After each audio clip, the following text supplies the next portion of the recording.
So this is a Craftsman 1450 series snowblower. It has the transmission in it that allows you to stop one wheel or the other to help steer it. And it's a complicated beast, more than it probably should be. But it seems it's very common that this is the transmission we're looking at in here, this transmission fails.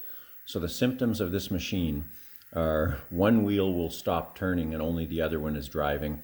And I also noticed when you try to move it around, when the wheels are disengaged, they still are engaged and it's difficult to move.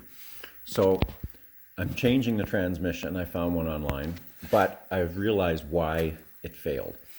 So there's a spring over here, and the cable that actually activates the transmission pulls this spring, and you can see the arm move up and down when it activates it.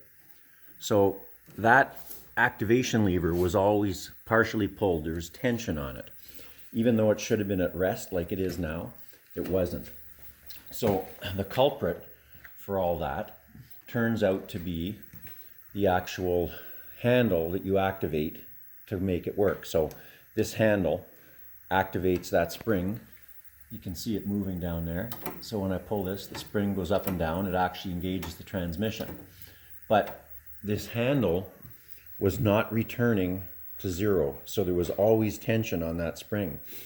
And the reason the handle wasn't going back, and I'm now eliminating it, is they have a rod with a spring on it that connects the drive wheel engagement handle to the auger engagement handle, and there's a pin on the end of it.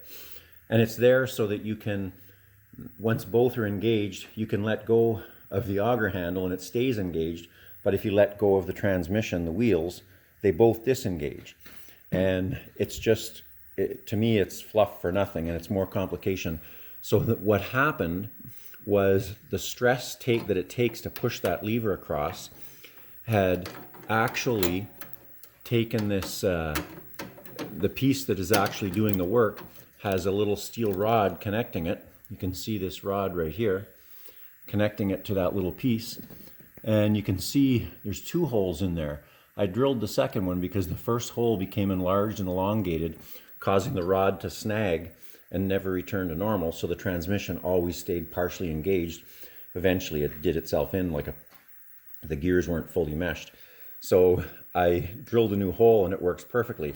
But now I've decided I'm not putting it back together like that. It's guaranteed to fail again.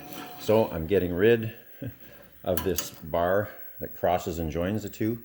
And I'm getting rid of that piece altogether and the little rod. The auger drive and the wheel drive will stay separate, and we'll never have to worry about that, hopefully, transmission staying partially engaged due to a poor design. Anyway, I don't know if this will help somebody else, but from reading online, it seems to be quite a common issue that those transmissions go. And I can tell you that to remove it, take the engine off the top, and then it's sitting right there and it comes out from the top. So anyway, hope this helps.